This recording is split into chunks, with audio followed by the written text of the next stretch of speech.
کر رہا ہوں، سماعت فرمائیں۔ کبھی شعلہ کبھی شبنم ہنسی تقریر ہوتی ہے، کبھی شعلہ کبھی شبنم ہنسی تقریر ہوتی ہے، نبی کے بادیوں کے واسطے شمشیر ہوتی ہے۔ حضرت کی تقریر سے پہلے ہم نعرہ تکبیر اور رسالت سے استقبال کرنے اور اپنی بیداری کا ثبوت دیں۔ نعرہ تکبیر، نعرہ تکبیر، نعرہ رسالت، نعرہ رسالت، نعرہ رسالت۔ حضرت علامہ مولانا مجیب علی صاحب قبلہ۔ السلام علیکم ورحمۃ اللہ وبرکاتہ۔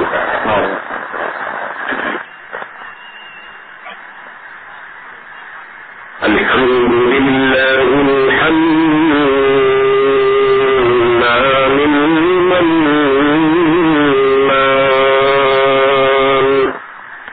ذي المجد والفضل والكرم والامتنان فاطر السماء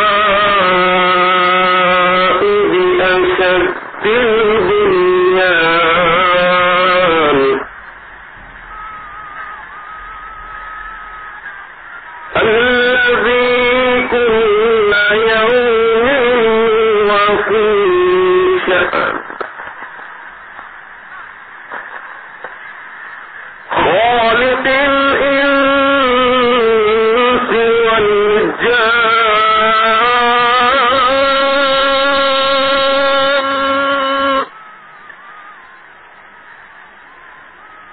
أشهد أن لا إله إلا الله وحده لا شريك له لا ضد له لا مثل له لا مثل له لا مثال له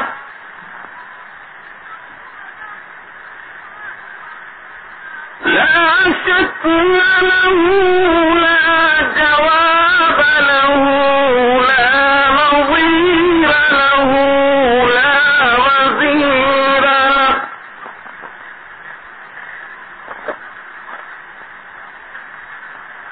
وأشهد أن سيدنا ونبينا وحبيبنا وطبيبنا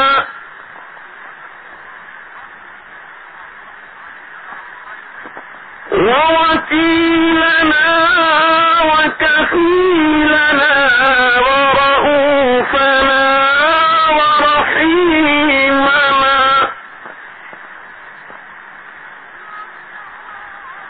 وعوننا وعيننا وعياننا ومعيننا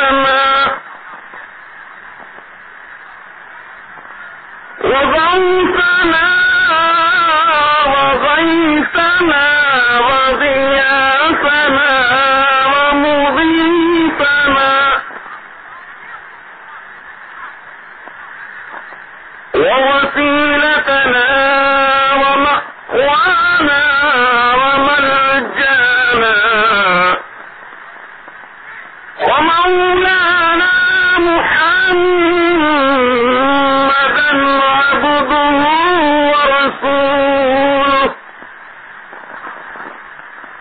صلى الله تعالى عليه وعلى آله وأصحابه وعلى كل من هو محبوب ومرضي لديه صلاة تبقى وتدوم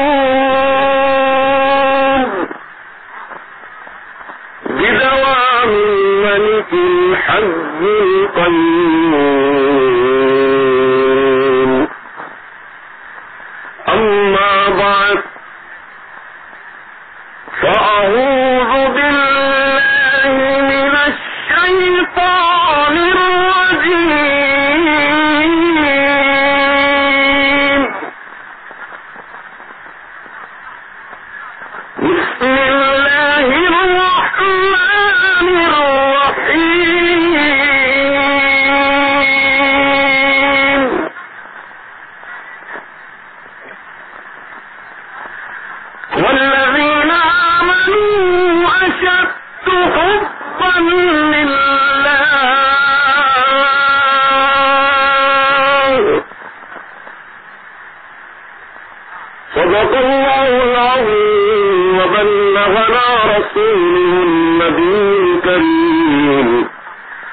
ونحن على ما قال ربنا لمن الشاهدين والشاكرين والمطمئنين والموقنين والحمد لله رب العالمين وأفوض أمري إلى الله إن الله بصير بالعباد.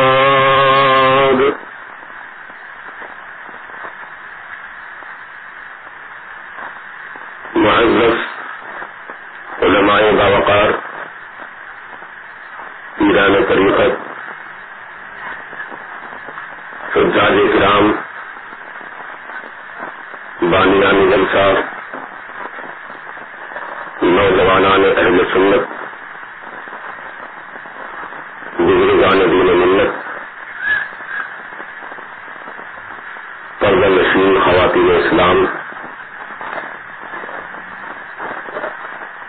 سب سے پہلے ہم اور آپ نہایت عقیدت اور محبت کے ساتھ، بھرپور وارفتگی کے ساتھ ہمارے اور آپ کے ساری کائنات کے آقا اور مولا مدنی دلہا تاجدار عرب و عجم صاحب لطف و کرم باعث تخلیق آدم و بنی آدم خلاصہ کائنات فخر موجودات صاحب الاولاد اللہ کے حبیب انبیاء کے خطیب زخم خوردہ انسانیت کے طبیب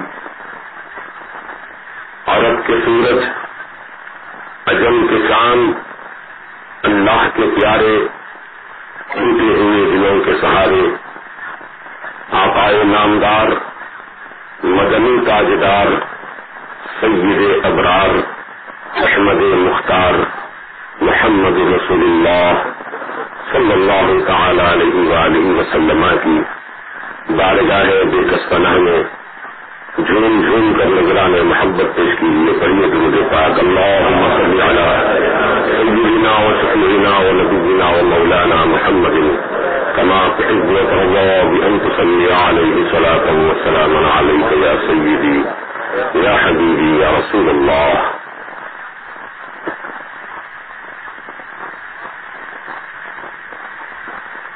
انسان کو بیدار تو ہونے میں دو، انسان کو بیدار تو ہونے میں دو، ہر قوم پکارے گی کہ ہمارے ہیں حسین. قتل حسین اصل میں مرگ یزید ہے، اسلام زندہ ہوتا ہے ہر کربلا کے بعد. اور اعلیٰ حضرت مجدد دین و ملت اپنے چمن کے ان مہکتے ہوئے پھولوں کے متعلق، اپنے محبوب کے چمن کے ان مہکتے ہوئے پھولوں سے متعلق اس طرح نذران حقیقت پیش کرتے ہیں.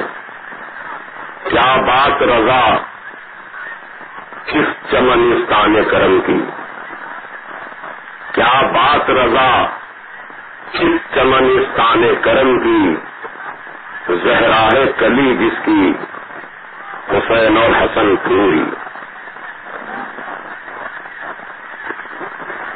معزز سامعین کرام، ابھی ہمارے ناظم اجلاس حضرت علامہ نے آپ سے خصوصی طور پر یہ التجا کی تھی، اپیل کی تھی، درخواست کی تھی کہ آپ حضرات دل لگا کر پوری توجہ کے ساتھ بیان کو سماعت فرمائیں. لیکن دوران خطبہ ہی ہم نے دیکھا کچھ حضرات کو کہ موٹر سائیکل کی آواز آئی اور سب کی نگاہیں اس آواز کی طرف، اس سواری کی طرف متوجہ ہو گئی. آپ محفل میں بیٹھے ہیں وہ بھی آپ نے ناظرین اجلاس سے سماعت فرمایا. ہم تو ادنا ہیں، ہماری یہ سجائی ہوئی محفل بھی بہت ادنا ہے، لیکن جس ذات پاک سے اس محفل کو منسوخ کیا گیا ہے وہ ذات پاک بہت اعلیٰ ہے. محترم بزرگوں اور شفیق دوستوں، یہ ہماری قوم کا مزاج بڑا عجیب و غریب مزاج ہے. جب کوئی چیز بار بار سمجھا کر کہی جاتی ہے تو تفاہم اور توافل اسی بات میں زیادہ پایا جاتا ہے. میں ایک واقعہ پہلے عرض کر دوں آپ کے سامنے کہ ہمارے اکابر، ہمارے بزرگان دین اور خصوصاً صحابہ کرام جو اللہ کے پیارے حبیب صلی اللہ تعالی علیہ وسلم کے در پاک کے پروردگار ہیں، جو میرے آقا کی نگاہ فیض سے جنہوں نے اپنی زندگیوں کو سنوارا، ان صحابہ کرام کی زندگیوں کی مثال میں آپ کے سامنے عرض کرتا ہوں. جب سیدنا امیر المومنین حضور عمر ابن خطاب رضی اللہ تعالی عنہ کی قیادت میں مسلمانوں کا لشکر جرار ایک مہم کے لیے روانہ ہوا، راستے میں ایک دیہات ایک گاؤں جس میں یہود و نصارا کی آبادی تھی، ان کو پہلے سے یہ اطلاع مل چکی تھی کہ مسلمانوں کی جماعت، مسلمانوں کا لشکر ہمارے گاؤں کے بیچ میں سے جانے والا ہے، ہماری بستی پر سے جانے والا ہے. تو فوراً ان تمام گاؤں کے ذمہ داروں نے، راہبوں نے، پادریوں نے منصوبہ بنایا کہ کس طرح مسلمانوں کو ہم اپنے جال میں پھانس سکتے ہیں، کس طرح ان کے ہم ارادوں کو روک سکتے ہیں، ان کے عزائم کو ہم کس طرح چکنا چور کر سکتے ہیں. انہوں نے ایک منصوبہ بنایا اور اپنے گھروں کی بہو بیٹیوں کو بناؤ سنگار کرا کر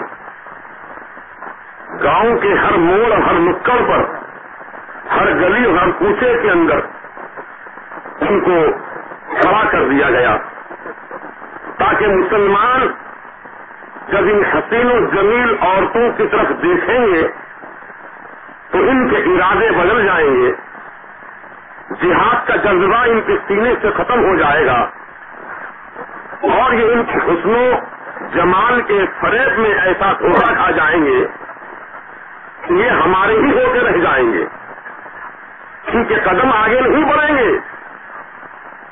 اس نیت کے مطابق انہوں نے منصوبہ اپنا پورا کیا اور جا بجا راستے میں اپنے گھر کی بہو بیٹیوں کو کھڑا کر دیا.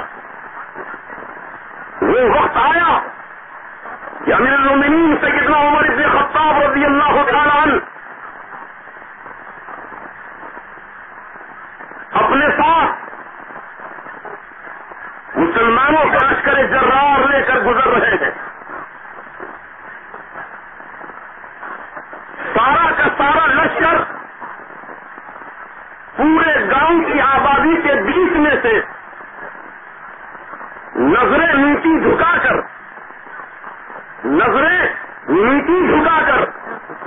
گزر گیا پورا لشکر.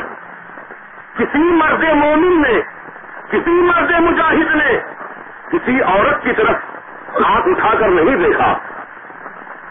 گاؤں کے پادری راہب ان کا منصوبہ ہاتھ میں ملتا ہوا نظر آیا تو دوڑ کر وہ راہب امیر المومنین سیدنا عمر ابن خطاب رضی اللہ تعالیٰ عنہ کی خدمت میں آیا اور آپ کی رکاب کا بوسہ لیا اور عرض کیا، حضور ہم نے آپ کے استقبال کے لیے، آپ کا سواگت کرنے کے لیے آپ کو ویلکم کرنے کے لیے ہم نے اپنے گھر کی حسین و جمیل بہو بیٹیوں کو راستے میں کھڑا کیا، لیکن کیا بات ہے کہ آپ کے لشکر میں سے کسی لشکری نے، کسی مرد مجاہد نے ہماری حسین و جمیل عورتوں کی طرف ایک نظر اٹھا کر دیکھنا بھی پسند نہیں کیا، کسی نے نظر اٹھا کر دیکھا بھی نہیں۔ آخر بات کیا ہے؟ تو امیر المومنین نے ارشاد فرمایا، ارے نادان سن لے، جس کی نگاہوں میں، جس مرد مجاہد کی نگاہ میں، جس مرد مومن کی آنکھوں میں جمال مصطفیٰ کا سرما لگا ہوا ہو، اس کو کون سا حسن متاثر کر سکتا ہے؟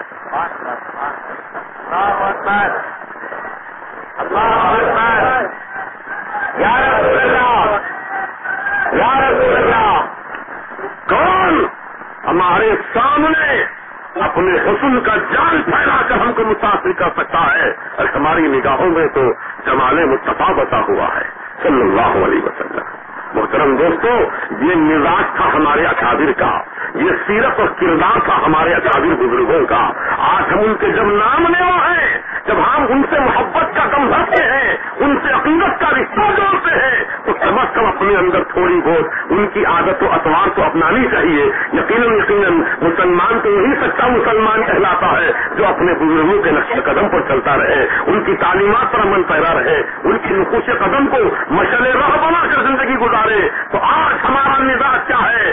آج اگر کوئی آواز آتی ہے ہمارے کانوں میں تو ہم فوراً متوجہ ہو جاتے ہیں، کوئی گزرتا ہے راستے سے فوراً نظر اٹھا کر دیکھتے ہیں، ارے میاں تم یہاں ذکر اللہ سننے کے لیے آئے ہو، ذکر حبیب اللہ سننے کے لیے آئے ہو، ذکر سید الشہداء سننے کے لیے آئے ہو۔ اب لاکھ طوفان آ جائے، لاکھ زمانے میں انقلاب آ جائے، تمہاری نگاہ، تمہارا دل، تمہارا دماغ، تمہارا جسم، تمہاری روح اس ذکر پاک کی طرف منعطف ہونی چاہیے، اس ذکر پاک کی طرف لگی رہنی چاہیے جو ذکر سننے کے لیے محفل میں تم آئے۔ اب دل لگا کر سنیں گے آپ انشاءاللہ، یہ مزاج اپنے اندر پیدا کیجیے۔ اب ناچ آنے والے آتے رہے، جاتے رہے، آوازیں ہوتی رہے، پکارا ہوتا رہے، ناچ گانا ہوتا رہے، آوازیں ہوتی رہے، پٹاخے پھوٹتے رہے، آپ کی توجہ اس آواز کی طرف نہیں بلکہ ذکر حبیب کی طرف ہونی چاہیے۔ کسی عاشق صادق نے کیا خوب کہا ہے، جہاں ذکر حبیب ہوتا ہے، جہاں ذکر حبیب ہوتا ہے خود خدا بھی قریب ہوتا ہے، جہاں ذکر حبیب ہوتا ہے خود خدا بھی قریب ہوتا ہے۔ ان کی محفل میں بیٹھنے والا، ان کی محفل میں بیٹھنے والا آدمی خوش نصیب ہوتا ہے، آدمی خوش نصیب ہوتا ہے۔ ناز کرو سنی جنتی مسلمانوں اپنی قسمت پر کہ پروردگار عالم نے ہم کو مسلمان پیدا کیا، ایمان کی دولت سے نوازا اور کرم پر کرم یہ فرمایا کہ دامن مصطفیٰ نے ہم کو جگہ عطا فرمایا، سرکار کی امتی ہونے کا ہمیں شرف عطا فرمایا۔ یہ اللہ تعالیٰ کا کرم پر کرم ہے، ایک تو ایمان کی دولت دیا، دوسرے سرکار مدینہ کی امت میں پیدا ہونے کا شرف عطا فرمایا، یہ بہت بڑا کرم ہے مالک کا۔ اور پھر پروردگار عالم نے ہم کو سنی مسلمان بنایا، سنی مسلمان بنایا، عاشق رسول بنایا، عاشق صحابہ بنایا، عاشق اہل بیت اطہار بنایا، عاشق غوث و خواجہ بنایا، عاشق اولیاء اللہ بنایا۔ یہ اللہ تعالیٰ کا کرم پر کرم ہے، اس کا جتنا شکر ادا کرو کم ہے۔ محترم دوستو، اللہ تعالیٰ نے جو ہمارے قسمت بنائے ہیں اس قسمت پر ناز کرو، اس قسمت پر ناز کرو کہ اللہ تعالیٰ نے کتنے اچھے ہمارے قسمت بنائے۔ عزیزان محترم، کس کی محفل ہے یہ؟ امام حسین کی۔ کون امام حسین؟ وہ امام حسین جو میرے آقا حضور سید عالم صلی اللہ تعالی علیہ وسلم کے شہزادی حضرت فاطمہ زہرا رضی اللہ تعالی عنہا کے فرزند دل بند ہے۔ حضرت مولا علی شیر خدا حیدر کرار رضی اللہ تعالی عنہ کے نور نظر ہے۔ وہ حسین جن کے متعلق میرے سرکار نے ارشاد فرمایا، دمو کا دمی وہ لحمو کا لحمی، یا حسین، اے حسین تیرا گوشت میرا گوشت ہے، اے حسین تیرا خون میرا خون ہے۔ تو ظالم یزیدیوں نے حسین کا جسم چھلنی نہیں کیا، حقیقت وہ زخم رسول پاک کے جتنے سر پہ لگائے گئے، وہ خون جو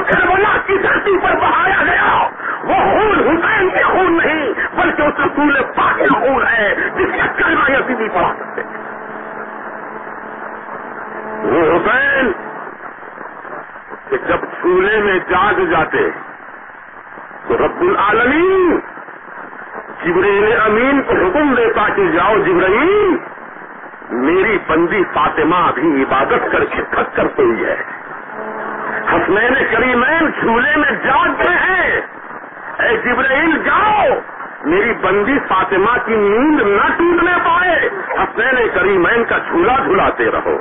وہ حسین جن کی خدمت کے لیے اللہ جبرائیل امین کو معمور فرمائے، وہ حسین جن کے متعلق اللہ کے رسول صلی اللہ تعالی علیہ وسلم نے ارشاد فرمایا کہ حسن اور حسین جنت کے دو پھول ہیں، یہ میرے دونوں پھول ہیں، اور میرے آقا نے یہ بھی ارشاد فرمایا کہ حسن اور حسین جنتی جوانوں کے سردار ہیں. وہ حسین جن کے متعلق میرے آقا نے فرمایا الحسین منی وانا من حسین، کہ میں حسین مجھ سے ہے اور میں حسین سے ہوں، یعنی حسین کا وجود میری ذات سے ہے اور میرا دین کا وجود حسین کی ذات سے ہوگا. اللہ کے رسول نے کس انداز سے اپنے حسین کی تعریف و توصیف فرمائی. وہ حسین کی اب یاد منانے کے لیے جمع ہوئے ہیں. اس حسین کا ہم ذکر پاک کرنے کے لیے حاضر آئے ہیں. بڑے خوش نصیب ہیں میرے وہ نوجوان بھائی، اہلیان محلہ، نوجوانوں نے اہل سنت، جنہوں نے کڑاکے کی دھوپ کے اندر، دھوپ کی شدت کے باوجود اپنے پورے عزم و حوصلہ کے ساتھ آج کی جلسے کی تیاری کی. اللہ تعالیٰ ان تمام نوجوانوں کو اور ان تمام بزرگوں کو جنہوں نے ان کی سرپرستی فرمائی ہے، اللہ تعالیٰ دونوں جہاں کی سرخروئی اور نعمتیں، رحمتیں، برکتیں، دولتیں عطا فرمائے. وہ حسین جس کی یاد میں ایک آنسو کا قطرہ اگر کسی کا بہتا ہو، یقیناً وہ آنسو کا قطرہ میزان عمل میں جہاں نیکیاں تولی جائیں گی، وہ آنسو کا قطرہ بھی تولا جائے گا جو حسین کی محبت سے بہا ہے. اللہ کے رسول فرماتے ہیں من ماتا فلا حب اہل بیت فقد مات شہیدا، او کما قال النبی صلی اللہ علیہ وسلم. اہل بیت اطہار یعنی علی کی محبت میں، حسن کی محبت میں، حسین کی محبت میں، فاطمہ زہرا کی محبت میں، رسول پاک کی محبت میں، ازواج مطہرات کی محبت میں، جو اہل بیت اطہار ہیں، ان کی محبت میں اگر کوئی محبت کرتے کرتے جان دے دے تو میرے آقا فرماتے ہیں ان کی محبت میں جان دینے والا، ان کی محبت میں مرنے والا شہادت کا مقام پاتا ہے. اللہ، وہ ذکر کو بھلا کون مٹا سکتا ہے؟ اس ذکر کو کون ختم کر سکتا ہے؟ بقول میرے سرکار اعلی حضرت کے فرماتے ہیں مٹ گئے مٹتے ہیں مٹ جائیں گے آدھا تیرے. اے حسین مٹ گئے مٹتے ہیں مٹ جائیں گے آدھا تیرے، نہ مٹا ہے نہ مٹے گا کبھی چرچا تیرا، نہ مٹا ہے نہ مٹے گا کبھی چرچا تیرا. سبحان اللہ، سبحان اللہ. محترم دوستوں، ہم اور آپ یقیناً بڑے خوش نصیب ہیں کہ اللہ تعالیٰ نے ہم کو اور آپ کو اس مبارک محفل میں آنے کی سعادت بخشی. ہمارے آپ کے نہ جانے کتنے رشتے دار، کتنے عزیز، کتنے دوست احباب دنیا سے چل بسے آپ کے ساتھ تھے، اٹھتے تھے، بیٹھتے تھے، کھاتے تھے، پیتے تھے، زندگی آپ کے ساتھ گزارتے تھے، عبادت آپ کے ساتھ کرتے تھے، روزہ آپ کے ساتھ کھولتے تھے، ذکروں کی محفلوں میں شریک ہوا کرتے تھے. کتنے ایسے آپ کے رشتے دار، دوست احباب، خاندان والے ہوں گے جو کل تک تو آپ کے ساتھ تھے لیکن آج وہ آپ کے ساتھ نہیں ہے، گزر گئے دنیا سے. کسی کی ماں کا انتقال ہو گیا، کسی کا باپ بچھڑ گیا، کسی کا بھائی بھی ہو گیا، کسی کی بہن بچھڑ گئی. غرض یہ خونی رشتے دار جن کا رشتہ بڑا مضبوط اور پاکیزہ رشتہ ہے، ایسے رشتے دار بھی دنیا سے گزرے ہوں گے کسی کے. ایک بچہ ہے جوان جو اپنی ماں سے بچھڑ گیا، یعنی ماں اس کی انتقال کر گئی، دنیا سے چل بسی. یہ نوجوان بچہ اپنی ماں کی محبت میں آنسو بہاتا رہا,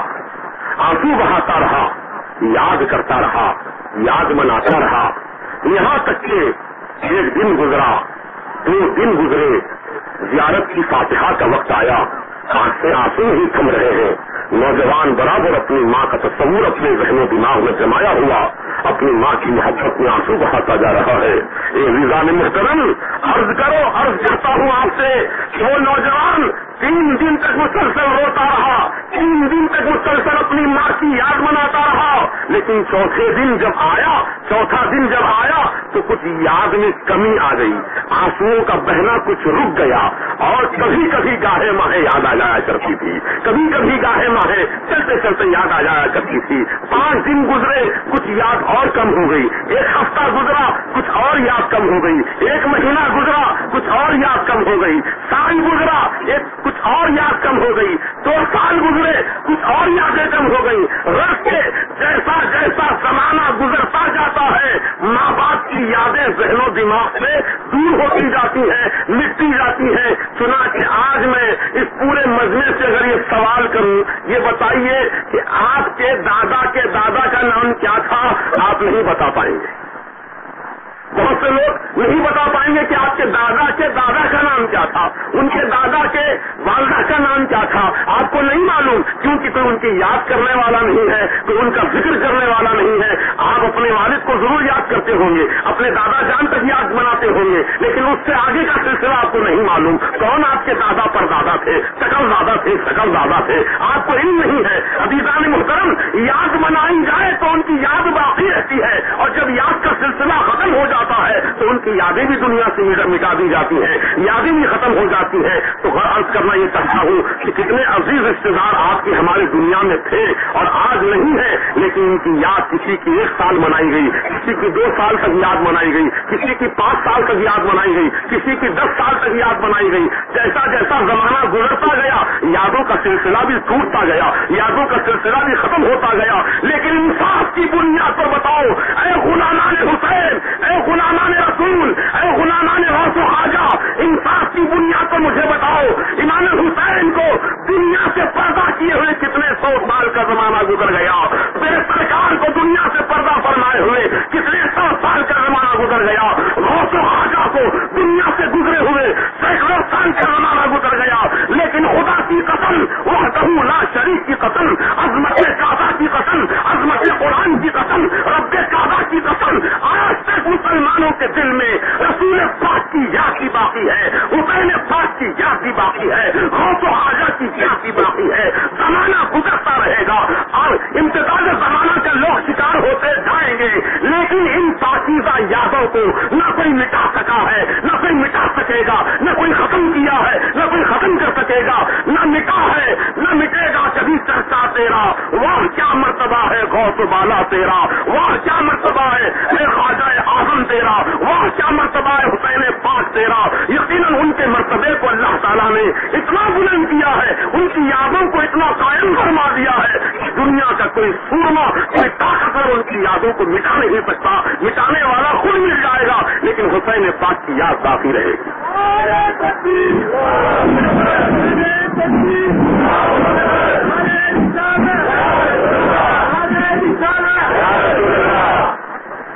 مختلف بزرگ, یہ بات میں اس لیے عرض کر رہا ہوں کہ آج زمانے میں بڑے بڑے انقلابات آ رہے ہیں. ہم جہاں غلامان حسین کی محبت میں نذران عقیدت پیش کرتے ہیں, وہیں اسی دھرتی پر, اسی سرزمین پر یزید کے میر منشی بھی پیدا ہو گئے ہیں, جو یزید کی تاریخ میں, اس کی توصیف میں خطبے پڑھ رہے ہیں, اس کی عظمت کے گیت گا رہے ہیں. غور کرو, یہ کتنی عجیب و غریب بات ہے. پہلے تو ایسا کبھی نہیں ہوتا تھا. آپ کا بچپن بھی گزرا ہوگا, میرے بزرگ حضرات یہاں بیٹھے ہیں, آپ کے بچپن میں کیا کبھی کسی کی زبان سے یا کسی مرتد کی زبان سے, کسی دشمن خدا دشمن رسول کی زبان سے یزید کی تاریخ سنی آپ نے؟ ارے دشمنان خدا اور دشمنان رسول یعنی غیر مسلم بھی حسین پاک کی محبت میں آنسو بہاتے ہوئے نظر آئے، ان کی محبت میں خراج عقیدت پیش کرتے ہوئے نظر آئے، اپنے کو اپنے غیر بھی ان کو اپنا اپنا کہتے ہوئے نظر آئے، ان کی محبت میں نذران محبت پیش کرتے ہوئے نظر آئے، ان کی محبت میں آنکھ سے آنسو بہاتے ہوئے نظر آئے۔ لیکن آج 50 60 سال 70 سال کے بعد یہ انقلاب دنیا کے اندر ہم دیکھ رہے ہیں کہ کل تک جہاں یزید کا کوئی نام لینے والا، اس کی تعریف کرنے والا نہیں تھا، آج 60 70 سال کے اندر اندر یہ انقلاب آ گیا کہ یزید کی تعریف کرنے والے بھی پیدا ہو گئے دنیا کے اندر، یزید کی تعریف کرنے والے بھی دنیا میں مل جائیں گے آپ کو۔ محترم دوستو، یہ آخر کیوں ہو رہا ہے؟ اس کی وجہ کیا ہے؟ اس کی وجہ یہ ہے کہ دشمنان اسلام یہ دیکھتے ہیں کہ مسلمانوں کے دل میں رسول کی اور آل رسول کی محبت کتنی باقی ہے، کتنی محبت آپ کے دل میں باقی ہے۔ وہ آپ کو چھیڑنے کے لیے، آپ کے ایمانی حرارت کو ٹٹولنے کے لیے، آپ کے ایمانی جذبے کو دیکھنے کے لیے ایسے حربے چھوڑتے ہیں، اور یہ تمام آوازیں اٹھانے والے یا اسی تحریریں لکھنے والے یقیناً یہ زرخرید غلام ہیں جو اپنے آقاؤں کے اشارے پر اس طرح کی دریدہ ذہنی کرتے ہیں یا اس طریقے کی کتابیں لکھتے ہیں یا پوسٹر شائع کرتے ہیں یا پامفلیٹ شائع کرتے ہیں جس میں غلامان حسین کے دل کو دکھ پہنچانا مقصد ہوتا ہے، حسین پاک کی شان میں گستاخی کرنا مقصد ہوتا ہے۔ پھر یہ دیکھتے ہیں کہ مسلمان اس کا ریئیکشن کیا کرتے ہیں، رد عمل کیا کرتے ہیں، یہ دیکھنے کے لیے قسم کے حربے استعمال کیے جاتے ہیں۔ آپ نے دیکھا کہ ایک زمانہ وہ تھا جہاں اللہ اور رسول کی تاریخ میں بے شمار سیرت کی کتابیں لکھی گئیں، انگریزوں نے بھی لکھی، بڑے بڑے مفکروں نے لکھی، دانشوروں نے لکھی، لیکن دشمنان اسلام بہت چالاک ہے۔ سلمان رشدی جیسے ناپاک ملعون کو انہوں نے خریدا، برطانیہ کی سرزمین پر اس کے ہاتھوں سے کتاب لکھوائی جس کا نام رکھا شیطانی کلمات۔ آپ جانتے ہیں زیادہ دن کی بات نہیں ہے، شیطانی کلمات کتاب لکھی گئی، اور پھر اس کتاب کے دنیا میں پھیلنے کے بعد مسلمانوں کا رد عمل ریئیکشن معلوم کیا گیا کہ مسلمانوں کے دل میں رسول کی اور قرآن کی اور صاحب قرآن کی اہل بیت اطہار کی کتنی محبت ہے۔ یہ جانچنے کے لیے تم کو چھیڑا گیا، لیکن الحمدللہ پوری دنیا کے تقریباً مسلمانوں نے غم و غصے کا اظہار کیا، اس کتاب کے خلاف نفرت کا اظہار کیا، احتجاج کیا، اور لاٹھیاں کھائیں، کھانے والوں نے گولیاں بھی کھائیں۔ بمبئی کے اندر مسلمانوں نے احتجاجی جلوس نکالا تھا جن کے سینوں پر پولیس نے گولیاں چلائیں، یقیناً 12 مسلمان اس جلوس کے موقع پر شہید ہوئے تھے۔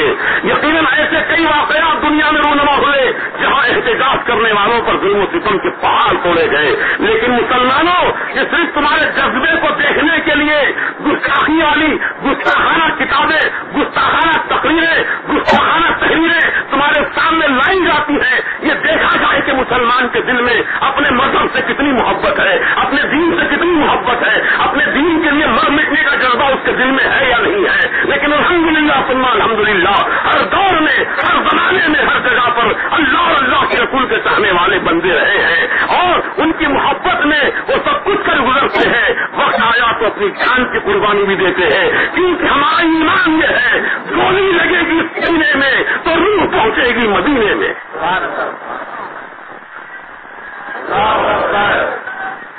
یا رسول اللہ محترم بزرگوں اور شفیق نوجوان دوستوں، اپنے ایمانی جذبے میں کبھی بھی کمی نہ آنے دینا۔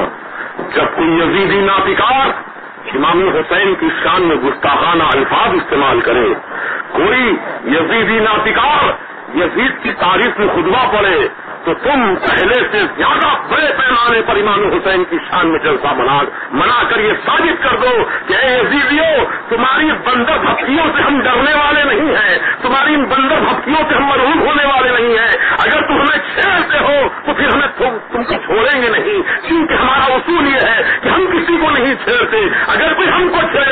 چھوڑیں گے نہیں. عزیزان محترم، چونکہ مسلمان اپنے دین اور مذہب کو اپنے جان سے زیادہ چاہتا ہے نا، اپنے دین اور مذہب کو اپنی جان سے زیادہ چاہتا ہے، ہونا بھی یہی چاہیے. امام حسین رضی اللہ تعالیٰ عنہ کا کردار بھی یہی بتا رہا ہے، آپ کی سیرت بھی یہی بتا رہی ہے کہ حسین کو اپنی جان پیاری نہیں تھی بلکہ اپنے نانا جان کا دین پیارا تھا. حسین کو اپنی اولاد پیاری نہیں تھی بلکہ شریعت مصطفیٰ پیاری تھی. حسین پاک کو اپنے اہل و عیال پیارے نہیں تھے، دین کے اصول پیارے تھے، شریعت کے قوانین پیارے تھے. ارے یزید ملعون ان شرعی قوانین کو جب وہ توڑ رہا تھا، اللہ تعالیٰ کے قانون کو مست کر رہا تھا اور دین محمدی میں مداخلت کر رہا تھا، تو رگے حسین پھڑک اٹھی، جن کے حسین کی رگوں میں رسول پاک کا خون دوڑ رہا تھا.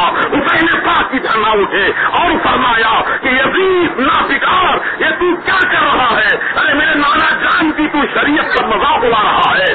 دیکھ لے، سن لے کان کھول کر، حسین اپنا سب کچھ کٹانے کے لیے تیار ہے، اپنا سب کچھ قربان کرنے کے لیے تیار ہے، لیکن میرے نانا جان کی شریعت کا ایک چھوٹا سا اصول بھی کٹا ہوا میں گوارا نہیں کر سکتا.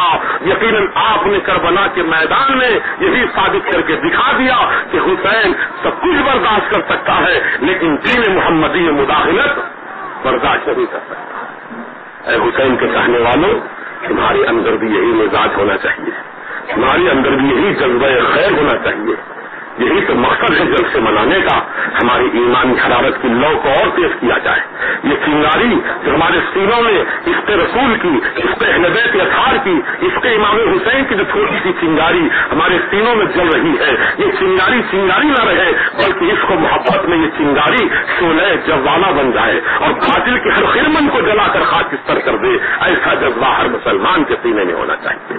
اللہ تعالی ہم سب کو توفیق رفیق عطا فرمائے، ایمان کی جان کی عزت کی سلامتی کے ساتھ دارین کی نعمتوں برکتوں سے رحمتوں سے مالا مال فرمائے. محترم دوستو، اب آئیے اصل موضوع کی طرف آپ کی توجہات کو لے چلوں. شہادت کے لغوی معنی کیا ہے اور اصطلاح شریعت میں شہید کسے کہا جاتا ہے، مختصر طور پر تعریف کرتا ہوا انشاءاللہ آگے کی طرف آپ کی توجہات کو لے چلوں. شہادت کے لغوی معنی ہے گواہی دینا، گواہی دینا. دوسرا کلمہ شہادت، دوم کلمہ شہادت اور اول کلمہ طیب. پہلا کلمہ جو ہے وہ پاکی کا ہے اور دوسرا کلمہ شہادت کا یعنی گواہی کا ہے. آئیے ذرا کلمے سے متعلق بھی بیان کر دوں کیونکہ اہل سلسلہ کی محفل ہے، خواص لوگ بیٹھے ہیں. الحمدللہ ثم الحمدللہ. اللہ تعالیٰ آپ سب کی نسبت کو، ہم سب کی نسبت کو قائم و دائم رکھے. کسی نہ کسی بزرگ کے دامن سے آپ وابستہ ہیں، یہ بڑی خوشی کی بات ہے. میں ان کا دامن تھام کر مطمئن ہوں، اس لیے میں ان کا دامن تھام کر مطمئن ہوں اس لیے کہ قافلے کی پوچھ ہوگی قافلہ سالار سے، قافلے کی پوچھ ہوگی قافلہ سالار سے. میری صورت پر نہ جا، میری صورت پر نہ جا، میرے گناہوں کو نہ دیکھ، میری صورت پر نہ جا، میرے گناہوں کو نہ دیکھ. میں تو اچھا نہیں لیکن اچھوں سے ہے نسبت میری، لیکن اچھوں سے ہے نسبت میری. تو یہ نسبت والوں کی محفل ہے. آئیے کچھ نسبت کی بھی بات آپ کے سامنے بیان کر دوں. پہلا کلمہ پاکی کا، اول کلمہ طیب. بھائی میں آپ جانتے ہیں پانی کی مخلوق ہے اور وہ غذا بھی ہے، انسان کھاتا ہے اس کو. وہ مچھلی کہاں پیدا ہوئی؟ بولیے کہاں پیدا ہوئی مچھلی؟ خشکی میں یا پانی میں؟ پانی میں پیدا ہوئی. ماشاء اللہ. پنی کہاں؟ پانی میں. بنی کہاں؟ پانی میں.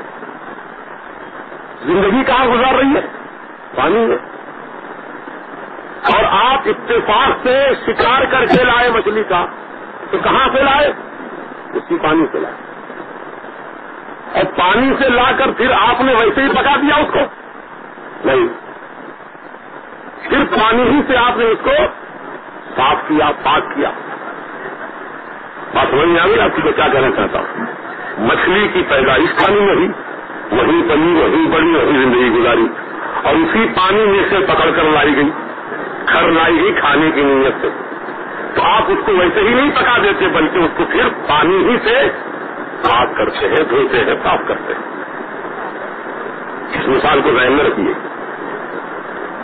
ہم آپ سارے انسان اگر اپنی حیت ترکیبی پر غور کریں،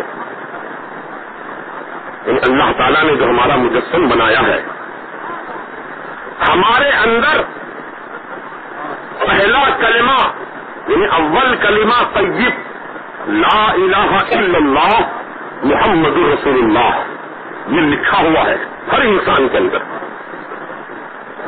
یہ جو گلے کی ہڈیاں ہیں، یہ لا الہ الا اللہ کی ترکیب پر ہے. اور ادھر سے سیدھی جانب کی جو ہڈیاں ہیں، یہ محمد رسول اللہ کی ترکیب پر ہے.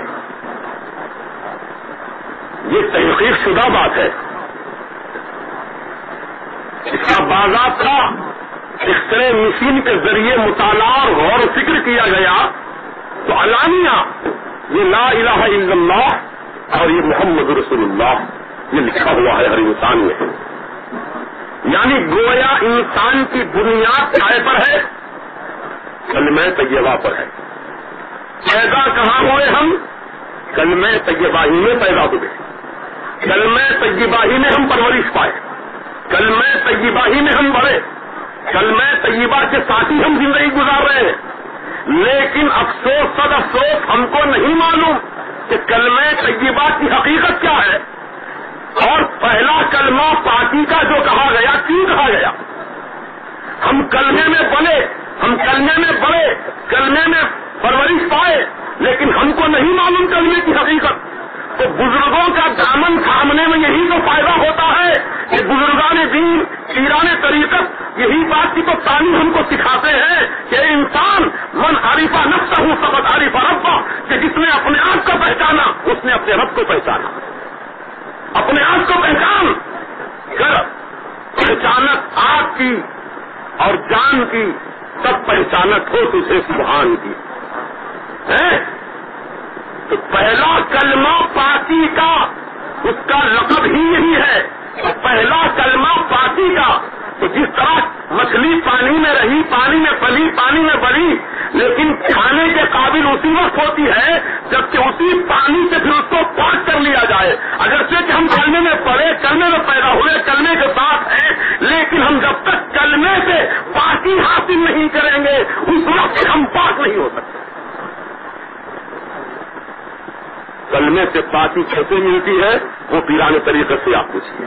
بس یہ بات میں کہہ کر گزر جاتا ہوں. پہلا کلمہ پاکی کا، دوسرا کلمہ گواہی کا. اب آئیے توجہ پھر بٹ رہی ہے آپ کی طرف، بھول گئے آپ، وقت گزر گیا نا تھوڑا، بات ذہن سے نکل گئی. ہم یہ سنتے آئے ہیں، پہلے زمانے میں ہمارے بزرگ لوگ جانتے ہیں کہ لوگ کہا کرتے تھے ارے بھائی اب کہاں رہا وہ زمانہ، وہ لوگ. پہلے کے لوگ نصیحت کو سنتے تھے، دلوں دماغوں بتاتے تھے. اب تو یہ حال ہے کہ ایک کان سے نصیحت سنتے ہیں، دوسرے کان سے نصیحت چھوڑ دیتے ہیں، نکال دیتے ہیں. تو میں نے کہا جناب یہ آپ کی بات جو ہے بالکل صحیح ہے، ایک کان سے سنتے ہیں دوسرے کان سے چھوڑ دیتے ہیں، لیکن یہ دور 50 سال 60 سال پہلے کی بات تھی. یہ الیکٹرانک کا دور ہے، یہ کمپیوٹر کا دور ہے اور تیز رفتاری کا دور ہے. اب اتنی فرصت بھی کہاں ہے انسانوں کو کہ ایک کان سے نصیحت سن کر دوسرے کان سے نکالیں. نہیں اتنا بھی ٹائم نہیں ہے، بلکہ جس کان سے نصیحت سنتے ہیں اسی کان سے باہر نکال دیتے ہیں. ایسے ہی کر رہا ہے. اللہ توفیق دے ہم کو کہ ہم کانوں سے نصیحت کی بات سنیں اور دل کی دنیا میں اس کو آباد کریں. اللہ تعالی ہم سب کو اس قابل بنا دے میں عرض کر رہا تھا شہادت کی لغوی معنی گواہی دینا. شہید گواہی دینے والا. شہید کے معنی گواہی دینے والا.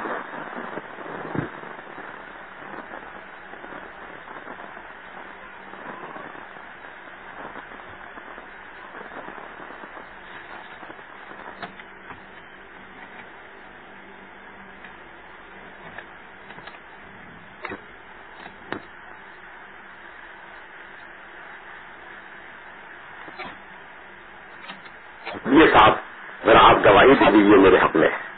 یہ واقعہ یہ ہے، بات یہ ہے. آپ گواہی دے دیجیے جج کے سامنے. گواہی دیتے ہیں آپ؟ دیتے ہیں نا؟ دیتے ہیں.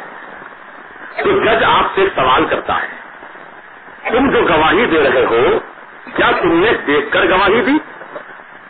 آئی وٹنس ہو تم؟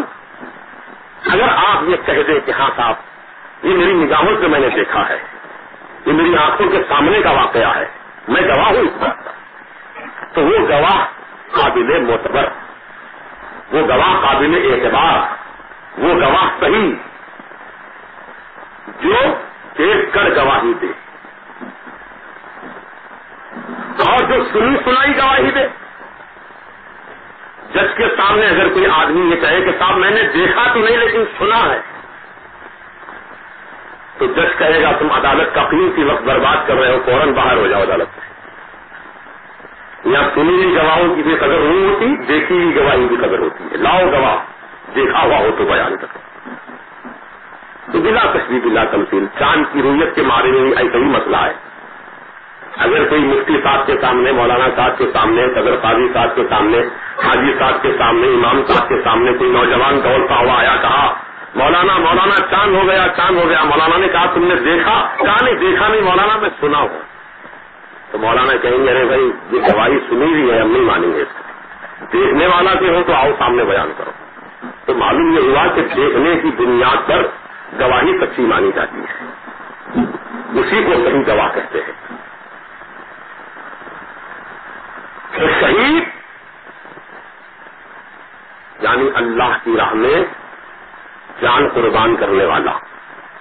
اس کو شہید کیوں کہا گیا؟ اس مرتبے کو شہادت کا مرتبہ کیوں کہا گیا؟ کیا وجہ ہے اس کی؟ تو سنو ایمان والوں، جب مرد مومن اللہ کے لیے، اللہ کے دین کے لیے، شریعت کے تحفظ کے لیے، قرآن کی عظمت کو بچانے کے لیے، کعبے کے جاہ و جلال کو بچانے کے لیے، گنبد خضرا کے جمال کو بچانے کے لیے، ملت اسلامیہ کی تقدیر کو بچانے کے لیے، جب کوئی مرد مومن اللہ کی راہ میں لڑتا ہوا جان قربان کرتا ہے، تو جب اس کی جان نکلتی ہے، اس کے گردن پر خنجر چلتا ہے، اس کے گردن پر تلوار چلتے ہیں، اس کے جسم پر جب نیزوں کے زخم لگتے ہیں، تیروں کی بوچھاروں سے اس کا جسم جب چھلنی ہوتا ہے، تو اس وقت اس کی نگاہوں کے سامنے اللہ کے رسول کا جلوہ ہوتا ہے، اور اللہ رسول کو دیکھنا ہوا وہ شہید اپنی جان قربان کرتا ہے. اسی لیے اس کو شہید کہا گیا. کیا کہا گیا؟ شہید. یہ دیکھ کر گواہی دے رہا ہے اشہد ان لا الہ الا اللہ واشہد ان محمدا عبدہ ورسولہ صلی اللہ تعالی علیہ وسلم. تو محترم بزرگوں، یہ یاد رکھیے شہید کا مقام بہت بلند ہے، شہید کا مقام بہت اونچا ہے. اور شہید کے درجے کے تعلق سے اس بات میں آپ سے عرض کر دوں، حضور سید عالم صلی اللہ تعالی علیہ وسلم ارشاد فرماتے ہیں میرے آقا کہ جب جنت میں شہیدوں کو اللہ تعالیٰ اعلیٰ انعام و اکرام سے نوازے گا اور اعلیٰ ترین محلات اور اعلیٰ ترین نعمتیں ان کے حصے میں مقرر فرما دے گا، پھر ان سے دریافت فرمایا جائے گا اے شہیدوں میری جنت میں کس طرح سے تم ہو، کیسی کیسی نعمتیں تم کو مل رہی ہیں، کیا کچھ کمی تو نہیں ہے کسی بات کی؟ تو شہیدان اسلام عرض کریں گے مولا ہم تیری نعمتوں کی ناشکری تو نہیں کرتے، اے پروردگار جنت میں تیری ہر قسم کی نعمت موجود ہے، لیکن مولا جنت میں صرف ایک بات کی کمی ہے. کہے گا اللہ تعالیٰ فرمائے گا کیا ہے کمی میرے جنت میں؟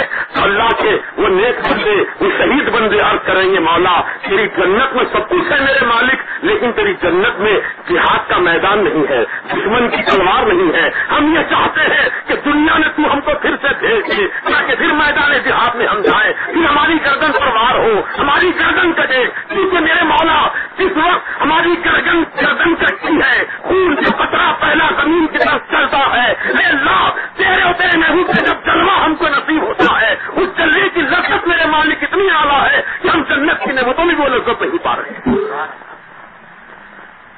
وہ مقام ہے شہید کا، احساس نہیں ہوتا اس کو زخم لگنے کا، تکلیف نہیں ہوتی اس کو خون بہنے کا. کیوں نہیں ہوتی؟ کیوں احساس نہیں ہوتا؟ حالانکہ آپ کے جسم میں ڈاکٹر انجیکشن لگا دے آپ کو احساس ہوتا ہے کہ سوئی اندر گئی ہے، تکلیف ہوتی ہے. چھوٹے بچے کو اگر انجیکشن دیا جائے تو اس تکلیف سے بلبلا اٹھتا ہے، روتا ہے. مرد آدمی بڑا آدمی صبر کر لیتا ہے ہمت سے اور تکلیف کو برداشت کر لیتا ہے، لیکن چھوٹے بچے تو روتے ہیں کہ سوئی لگ گئی. زخم پر نشتر اگر ڈاکٹر لگا دے بلبلا اٹھتا ہے انسان، تکلیف سے رو اٹھتا ہے انسان. جسم کا کٹنا خون کا بہنا تکلیف کا باعث ہے، تکلیف شروع ہوتی ہے، یقیناً تکلیف ہوتی ہے، لیکن شہید کو تکلیف نہیں ہوتی. اللہ کی راہ میں جس کا جسم کٹتا ہے اس کو تکلیف نہیں ہوتی، جس کا خون اللہ کی راہ میں بہتا ہے اس کو تکلیف نہیں ہوتی. کیوں تکلیف نہیں ہوتی؟ اس کی کیا وجہ ہے؟ تو کیوں مسلمانوں بات دراصل یہ ہے کہ جب حضرت بی بی زلیخا نبی جینا علیہ الصلوۃ والسلام نے جب حضرت یوسف علیہ السلام پر عاشق ہو گئی اور ان کی دیوانی ہو گئی تو مصر کی عورتوں نے تانا مارا تھا کہ اے زلیخا تو عاشق ہوئی نہیں ہوئی، ایسے کی عاشق ہوئی جو غلام ہے زرخرید غلام ہے. یوسف خریدا گیا ہے بازار میں غلامی کے طور پر، تو ایسے غلام کی تو عاشق ہوئی ہے. بڑے افسوس کی بات اپنی عقل پر کیا ہو گیا؟ مصر کی عورتوں نے تانا مارا بی بی زلیخا پر تو کہا اے مصر کی عورتوں تم کیا جانتی ہو میرے یوسف کی حقیقت کو؟ اگر دیکھنا ہو تو آؤ میں تم کو دکھاؤں یوسف کا جلوہ کیا ہے. یوسف کا جلوہ کیسا جلوہ ہے؟ اللہ اکبر. ایک دن بڑے دربار میں پوری مصر کی معزز خواتین کو بی بی زلیخا نے مدعو کیا، کھلایا ان کو دعوت دے کر. قرآن پاک میں اس کا ذکر ہے. ان کے ہاتھوں میں ایک ایک پھل فروٹ دے دیا گیا. ایک نیمبو تھا، ایک روایت میں ایک سیب تھا، اللہ عالم بھی تھا، بہرحال پھل تھا. وہ پھل ان کے ہاتھوں میں دے دیے گئے اور ایک ایک چھری دے دی گئی، چاقو دے دی گئی. اور بی بی زلیخا نے ان سے فرمایا کہ دیکھو جب یوسف علیہ السلام حجرے کے اندر سے تمہارے سامنے جب آئیں گے تو تم اس وقت اپنے اپنے پھلوں کو فروٹ کو کاٹنا چھری سے. ہاں ٹھیک ہے ہم ایسے ہی کریں گے. حضرت یوسف علیہ السلام تشریف لائے ان عورتوں کے سامنے. ایسے آئے ایک نقاب چہرے پر، دوسرا نقاب چہرے پر، تیسرا نقاب چہرے پر، جملہ 7 پردے تھے چہرے کے اوپر، 7 غلاف تھے چہرے کے اوپر، 7 پردے تھے چہرے کے اوپر. اللہ اکبر. ان 7 پردوں کے اندر سے 7 غلافوں کے اندر سے یوسف علیہ السلام کا حسن ایسا چمک رہا تھا، ایسا چمک رہا تھا کہ مصر کی عورتوں نے جب یوسف علیہ السلام کا حسن پردے کے اندر سے دیکھا تو بجائے چھری پھلوں پر چلانے کے انگلیوں پر ہاتھوں پر چھری چلا لی، ہاتھ کٹے، خون بہا، لیکن ان کو احساس نہیں ہوا. اللہ تعالیٰ اس کیفیت کو قرآن میں کیا بیان فرماتا ہے؟ وَقَطَّعْنَ أَيْدِيَهُنَّ وَقُلْنَ حَاشَ لِلَّهِ مَا هَذَا بَشَرًا. مصر کی عورتوں نے اپنے ہاتھوں پر چھری چلائی، اپنے ہاتھوں کو کاٹ لیے اور یوسف علیہ السلام کو دیکھتے ہی رہ گئی اور دیکھتے کہنے لگی وَقُلْنَ حَاشَ لِلَّهِ، قسم خدا کی، قسم وحدہ لا شریک کی، یہ کوئی انسان نہیں معلوم ہوتا بلکہ مقدس فرشتہ معلوم ہوتا ہے جس کا ایسا حسن ہے. اس پردوں کے اندر سے جب یہ کیفیت ہے تو بے پردہ اس کے حسن کا عالم کیا ہوگا. اور یوسف علیہ السلام کا حسن ہمارے سرکار کی حسن کا ایک چھوٹا سا حصہ ہے. بیوی عائشہ صدیقہ رضی اللہ عنہا ارشاد فرماتی ہیں مصر کی عورتوں نے جمال یوسف کو دیکھا تو اپنے ہاتھ کاٹ لیے. اگر وہی مصر کی عورتیں جمال مصطفیٰ کو دیکھتی تو دلوں کو کاٹ لیتی. اللہ اکبر. میرے آقا حضور سید عالم صلی اللہ علیہ وسلم کا عشق کا ایک جلوہ تھا, ایک جھلک تھی یوسف علیہ السلام کے حسن کی. تو غور کرو مسلمانوں, یوسف کے حسن میں جب یہ تاثیر ہے کہ ہاتھ کٹے اور تکلیف نہ ہو, اور سرکار مدینہ کا جب جمال امت کے مومن کی نگاہوں کے سامنے ہو, شہید کی نگاہوں کے سامنے, یوسف کو پیدا کرنے والے, محمد رسول اللہ کے پیدا کرنے والے اللہ تعالیٰ کا جب جلوہ ہو, اس کا جمال ہو, تو اس کی کیفیت کیا ہوگی, اس کی لذت کیا ہوگی؟ کیا اس کو تکلیف ہوگی؟ جسم کٹے گا, تکلیف نہیں ہوگی, خون بہے گا, تکلیف نہیں ہوگی. اس کے سامنے یوسف کے پیدا کرنے والے کا جمال تھا. اللہ تعالیٰ جب کسی کو اپنے فضل عظیم سے نوازنا چاہتا ہے تو اس کو شہادت کا درجہ عطا فرماتا ہے. حضرت خالد ابن ولید رضی اللہ تعالیٰ عنہ صحابی رسول ہے,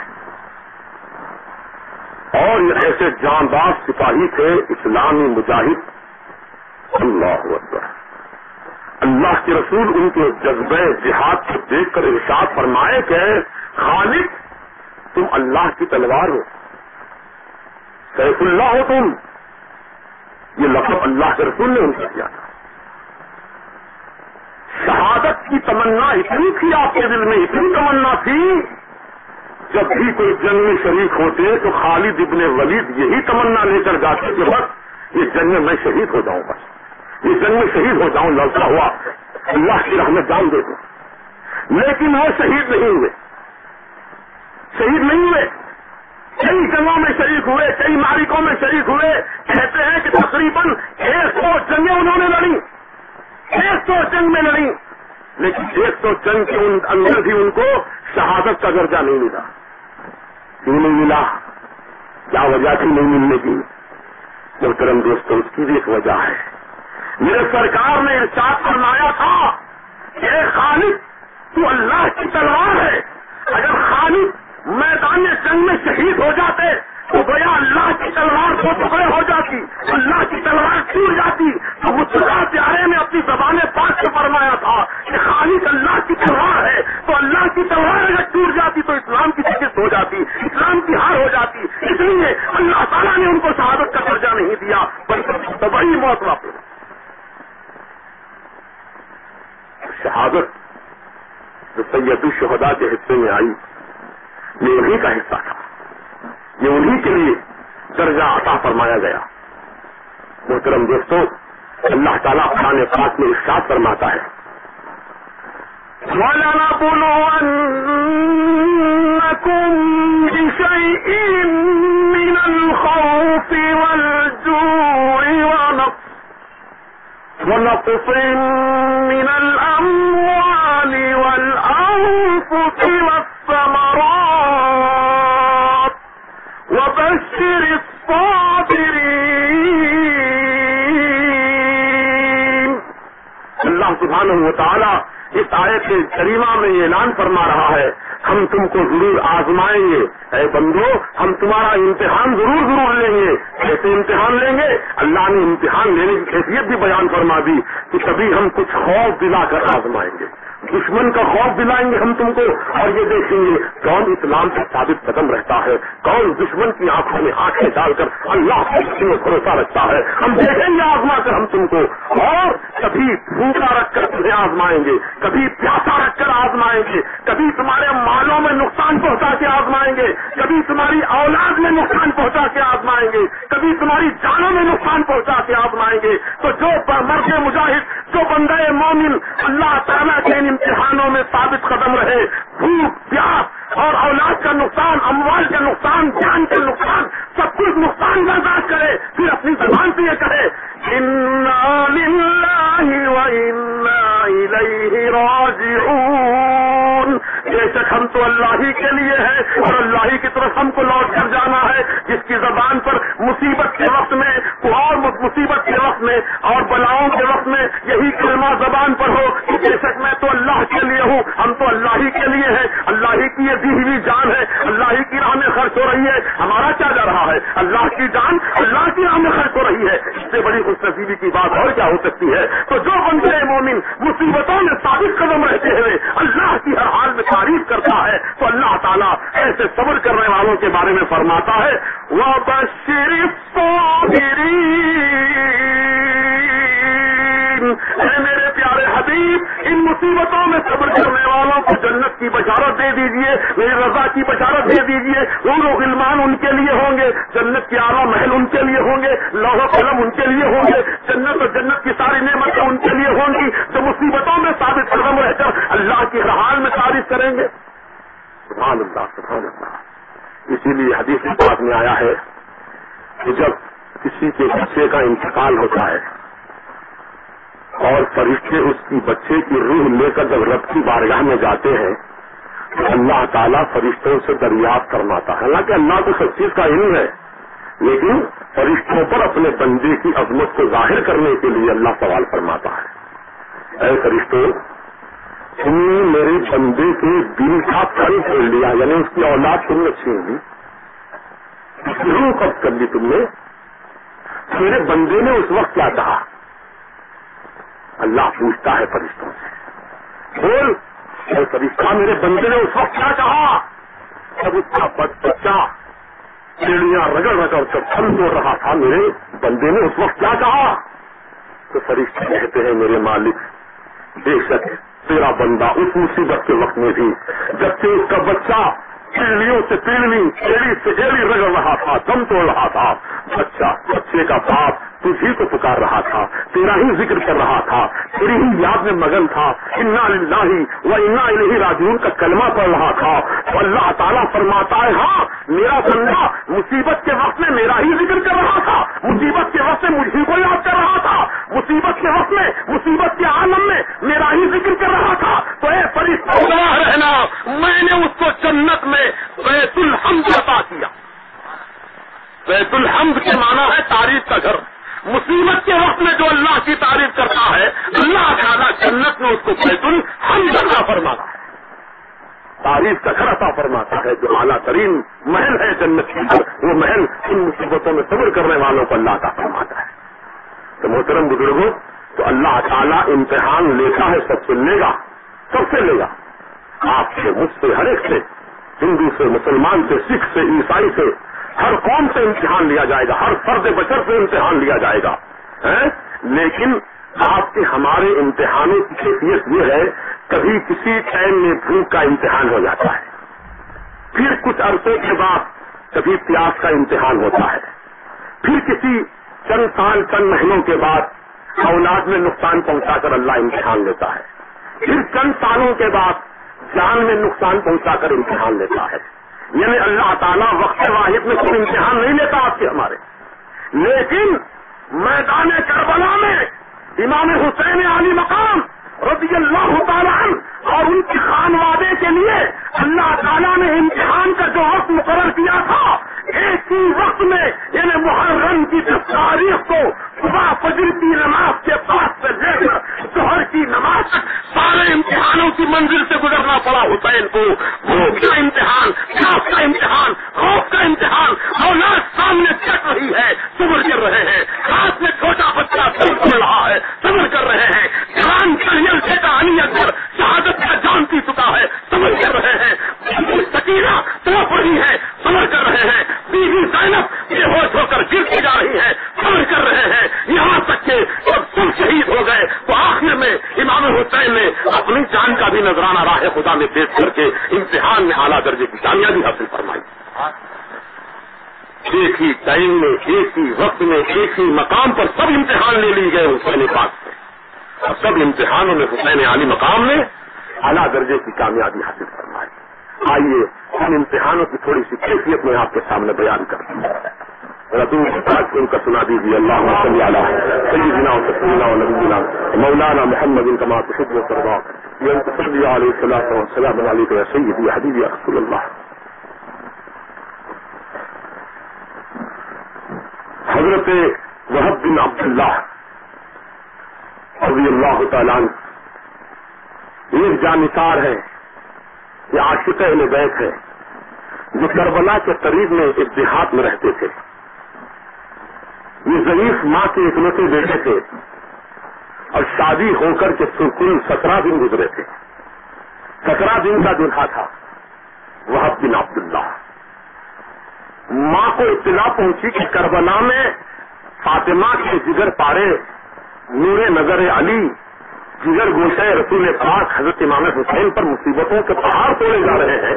نہر فرات کا پانی بند کر دیا گیا ہے. ان کی جان کے پیاسے یزیدی 22,000 کا لشکر جرار لے کر ہاتھوں میں تلواریں لیے کھڑے ہیں. جب اس ضعیف ماں کو گاؤں میں اطلاع ملی تو اپنے بیٹے کو اس ماں نے بلایا. اے میری ماں بہنوں ذرا آپ غور سے سننا، کیسا دل تھا اس ماں کا، کیسی محبت تھی اس ماں کے دل میں اہل بیت اطہار کی.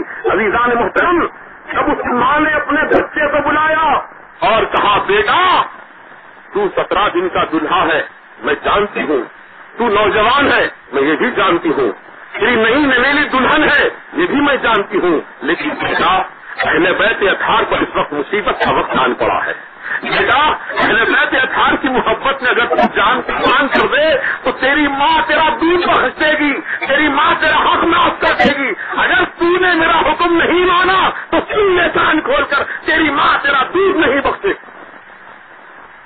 کہا اما جان آپ کا حکم سراخوں پر، میں اپنی نوجوانی کو نہیں دیکھوں گا، اپنی نئی نویلی دلہن کو نہیں دیکھوں گا، اپنے جذبات اور امنگوں کو نہیں دیکھوں گا. اے ماں تیرے حکم پر اپنی جان کو میں اہل بیت اطہار کی محبت میں قربان کروں گا. چل بیٹا چل، وقت آن پہنچا ہے اہل بیت کی محبت میں جانی ساری کا، یہی تو وقت ہے امتحان کی گھڑی کا، چل بیٹا. تو بیٹے نے کہا اماں ذرا دلہن کو میں آخری سلام تو کر لوں. کہا جا شوق سے سلام کر لے.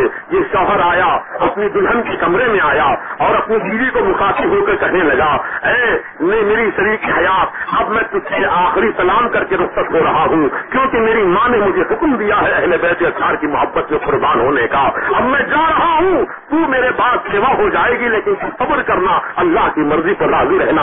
آخری سلام تیرا سچا تجھ کو کرتا ہے، السلام علیکم کہہ کر نکلنا چاہتا تھا کہ دامن پکڑ کر دلہن نے پوچھا اے میرے نامدار شوہر، اے میرے سردار، تم جا رہے ہو، ایک وعدہ کر کے جاؤ.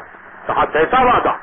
کہا وعدہ یہ کرو تم جنت میں جب جاؤ گے، شہید کا شہادت کا مقام پا کر شہید بن کر تم جنت میں جب داخل کیے جاؤ گے تو تم اکیلے نہیں جانا، اس میں مجھ کو اپنے ساتھ لے لینا، اپنے ساتھ مجھ کو لے کر جنت میں جانا. بولو یہ وعدہ کرو گے؟ تو شوہر نے کہا بے شک میں وعدہ کرتا ہوں کہ اکیلا جنت میں نہیں جاؤں گا بلکہ تجھ کو اپنے ساتھ لے کر جاؤں گا. کہا تم یہ وعدہ تو کر رہے ہو لیکن وعدے پر کوئی گواہ بھی تو ہو جائے تو اچھا ہے. کہا کس کو گواہ بنائیں گے؟ کہا چلو جس کی محبت میں تم جان نثار کرنے جا رہے ہو اسی حسین پاک کو اس وعدے کا گواہ بناتے ہیں. چنانچہ تینوں کا قافلہ، بوڑھی ماں، نوجوان بچہ اور نوجوان دلہن، تینوں مل کر امام حسین کی خدمت میں آئے. بڑی محبت کے ساتھ سلامی کا نذرانہ پیش کیا، قدم بوسی کی اور 10 پستاز کیا حضور ہم آپ کے اوپر مصیبتوں کے پہاڑ ٹوٹنے کی اطلاع پا کر اپنی جانثاری کا جذبہ لے کر آئے ہیں حضور. ہماری خدمت، ہماری اس جانثاری کو آپ قبولیت کی شرف عطا کیجیے سرکار. اے حسین پاک، یہ میرا نوجوان اکلوتا بیٹا ہے جو 17 دن کا دلہا ہے، یہ آپ کی محبت میں جان دینے کو میرے حکم پر تیار ہو گیا ہے حضور. لیکن اس کی بیوی نے شرط رکھی ہے کہ جب جنت میں یہ جائے گا تو اکیلا نہیں جائے گا بلکہ اپنی بیوی کو ساتھ لے کر جائے گا. حضور یہ وعدے پر آپ کو گواہ بنانا چاہتا ہے کہ آپ گواہ بننے تیار ہیں؟ امام حسین نے فرمایا مسکرا کر الحمدللہ حسین اس وعدے پر گواہ ہے، حسین اس وعدے پر گواہ ہے، جاؤ. اب یہ نوجوان اپنے ماں کے اشارے پر گھوڑے پر سوار ہو کر ہاتھ میں شمشیر برہنہ لے کر دشمنان اسلام کے مقابلے کے لیے آگے بڑھا اور اس جانثاری کے ساتھ جذبہ کیا. میدان جہاد میں ایک نیا انقلاب آ گیا کیونکہ جوشیلا نوجوان اپنے پوری محبت کے ساتھ، جوشی عقیدت کے ساتھ یزیدی نافرمانوں سے مقابلہ کر رہا تھا. جدھر پلٹتا ادھر پشتوں کے پشتے لگا دیتا، دشمنان اسلام کے کیڑے ککڑی کی طرح کے سروں کو کاٹ کر پھینک دیتا. غرض سے بہت دیر تک مقابلہ کرتا رہا، اکیلا کا پہلو مقابلہ کرتا؟ 22,000 کا لشکر جرار ہے، چاروں طرف سے ایک بارگی حملہ ہوا، تیر چلے، تلواریں چلی، نیزے چلے، دیکھتے ہی دیکھتے نوجوان زخموں سے چور چور ہو گیا۔ اسی زخمی حالت میں میدان جنگ سے گولا دوڑاتا ہوا واپس اپنی ماں کے پاس آ کر کہنے لگا، اماں جان دیکھ تیرے بیٹے کا حال کیا ہے، خون میں نہا گیا ہے۔ اماں کیا تو ابھی مجھ سے خوش ہوئی کہ نہیں ہوئی؟ تو ماں نے کہا بیٹا ابھی تو تیری جان سلامت ہے، تیری ماں اس وقت خوش ہوگی جبکہ تیری جان تیری جسم سے دور روح پرواز کر جائے گی، جب تو شہادت کا جام پی لے گا، مکمل طریقے سے تو جان نثار کرے گا، جب تیری ماں تجھ سے خوش اور راضی ہوگی۔ یہ کہہ کر پھر آخری سلام کیا، سب کو چلا، پھر میدان جہاد میں لڑا، مقابلہ کیا، یہاں تک کہ شہید ہو گیا۔ انا للہ و انا الیہ راجعون۔ تو ان یزیدی نافگاروں نے وہاں بن عبداللہ کا سر کاٹ کر اچھالا، کہا حسین لو تمہارے عاقب کا سر تمہارے پاس بھیج رہے ہیں، اچھالا اس طرح نافگاروں نے، تو سیدھا وہ سر آیا اور حسین پاک کے قدموں میں آ کر گرا۔ حسین نے پاک کے قدموں میں آ کر گرا، کیونکہ ماں نے کہا تھا بیٹا جان دینا تو حسین کے قدموں میں جان دینا۔ اللہ اکبر، قدموں میں سر آ کر گرا۔ امام حسین نے جھک کر فوراً سر کو اٹھا لیا، سینے سے لگایا، پیشانی کا بوسہ دیا، انا للہ و انا الیہ راجعون بولا۔ آنکھوں میں آنسو آ گئے امام حسین کے، اور لے کر چلے اس کی ماں کی گود میں اس بچے کا کٹا ہوا سر دے دیا۔ تو ماں نے اپنے سینے سے سر سے لگا کر کہا بیٹا تیری ماں تجھ سے راضی ہو گئی، تیری ماں تجھ سے راضی ہو گئی، حسین تجھ سے راضی ہو گئے، حسین کے نانا جان تجھ سے راضی ہو گئے، اللہ تجھ سے راضی ہو جائے۔ اے بیٹا آج میں تیرا دودھ پکڑ دی، تیرا حق معاف کر دی، تو جا جا جنت کا دلہا بن گیا۔ یہ کہتے ہوئے ماں نے اپنے بچے کی سر کو اپنے سینے سے لگایا، پیشانی کا بوسہ دیا۔ پھر وہ نوجوان دلہن جو اب تک اپنی نگاہوں کے سامنے اپنے شوہر کو لڑتا ہوا دیکھ رہی تھی، اب دیکھ رہی ہے اس کے شوہر کا کٹا ہوا سر آیا ہے، تو اس نوجوان دلہن نے اپنے شوہر کا کٹا ہوا سر اپنے ہاتھ میں لیا، گود میں رکھا اور اپنے شوہر کے کٹے ہوئے سر کے اوپر اپنا سر پھینک دیا اور ایسی آہ سرد بھری، ایسی ٹھنڈی سانس لی، اللہ اکبر، اسی وقت اس نوجوان دلہن کی بھی روح کا پتو ان سوری سے پرواز کر گئی۔ انا للہ و انا الیہ راجعون۔ وعدہ حسین کا وعدے کی اللہ نے لاج رکھ لی کہ اکیلا جنت میں نہیں جائے گا بلکہ اپنی دلہن کو ساتھ لے کر جائے گا۔ کیسے وعدہ پورا کیا جا رہا ہے سبحان اللہ۔ تو عزیزان محترم، یہ کربلا کے داستان میں ایک واقعہ ہے جو وہاں بن عبداللہ کی سیرت اور ان کا کردار ہم کو بتلا رہا ہے کہ اے نوجوان دلہو، اے نوجوان دلہنوں، تمہارے دلوں کے اندر بھی امنگیں ہیں، آرزویں ہیں، تمنائیں ہیں، لیکن اسلام پر سے اگر وقت آ جائے تو اپنی زندگی کو نہ دیکھنا، اپنی نئی نویلی دلہن کی آرزوؤں کو نہ دیکھنا، بلکہ آگے بڑھنا اور اللہ کی اپنا سب کچھ قربان کرنا۔ اور جب سب آوان و انصار شہید ہو گئے، حضرت علی اکبر بھی شہید ہو گئے، امام قاسم بھی شہید ہو گئے۔ حضرت علی اکبر جو 6 مہینے کے شہزادے ہیں، امام حسین علی مقام کے، اللہ اکبر، بی بی زینب اس چھوٹے بچے کی پیاس، اس کی تڑپ کو دیکھ نہ سکوں، فضہ نامی گاندھی کو اپنے قریب بلایا اور کہا اے فضہ لے جا، یہ میرے بھائی حسین کو یہ دے دے، بچہ لے جا کر، اور کہے کہ بچہ پیاس سے بہت بے تاب و بے چین ہے، بڑے ہیں صبر کر رہے ہیں لیکن بچہ کیسے صبر کرے، جاؤ اس کو دو اور کہو کہ کربلا کوفے والوں سے پانی مانگ کر اس بچے کو پلا دے۔ امام حسین کی گودی میں لا کر فضہ نے بچے کو حوالے کیا۔ جب بچہ چلا تھا خیمے سے میدان جہاد کی طرف تو ہاتھ پاؤں ہل رہے تھے، بچے کے رونے کی آواز آ رہی تھی، بچے کے سینے میں اتنا دم بھی نہیں تھا کہ آواز نکال کر رو لیتا، آنکھ میں آنسو بھی خشک ہو چکے تھے کہ آنسو بہا لیتا، ہونٹوں پر زبان پھیر کر اپنی زبان کو تسکین دے لیتا، ہونٹ بھی اس کے خشک ہو چکے تھے، حلق بھی خشک ہو چکا تھا اس معصوم صفت بچے کا، 6 مہینے کا شہزادہ علی اکبر جب مدینے سے چلا تھا تو اس کا چہرہ گلاب کے پھول کی طرح کھلا ہوا تھا۔ کتنے بکھرے ہوئے ہیں مدینے کے پھول، کتنے بکھرے ہوئے ہیں مدینے کے پھول، کربلا تیری قسمت سے لاکھوں سلام، کربلا تیری قسمت سے لاکھوں سلام۔ علی اکبر کو گودی میں لے کر جب امام حسین چلے کربلا کے میدان میں اور فرمایا اے کوفیوں، اے شامیوں، اے عراقیوں، یہ میرا سب سے چھوٹا شہزادہ علی اکبر ہے، دیکھو 3 دن کا یہ بھی بھوکا پیاسا ہے، جب یہ چلا تھا مدینے سے تو گلاب کے پھول کی طرح کھلا ہوا چہرہ تھا، لیکن دھوپ کی تمازت نے، بھوک اور پیاس نے اس کے چہرے کو سرخ تانبے کی طرح بتا دیا ہے. میں تم سے اس بچے کے لیے پانی کا سوال کرتا ہوں. خدایا اس بچے کے حلق میں چند قطرے نہر فرات کے ڈال دو. میں وعدہ کرتا ہوں قیامت کے میدان میں جب لوگ پیاس پیاس کر کے چلائیں گے, دھوپ کی شدت سے لوگ پریشان حال ہوں گے, ایسے نازک وقت میں وعدہ کرتا ہوں میرے نانا جان کے ہاتھوں سے اس کو کوثر کا جام پلاؤں گا.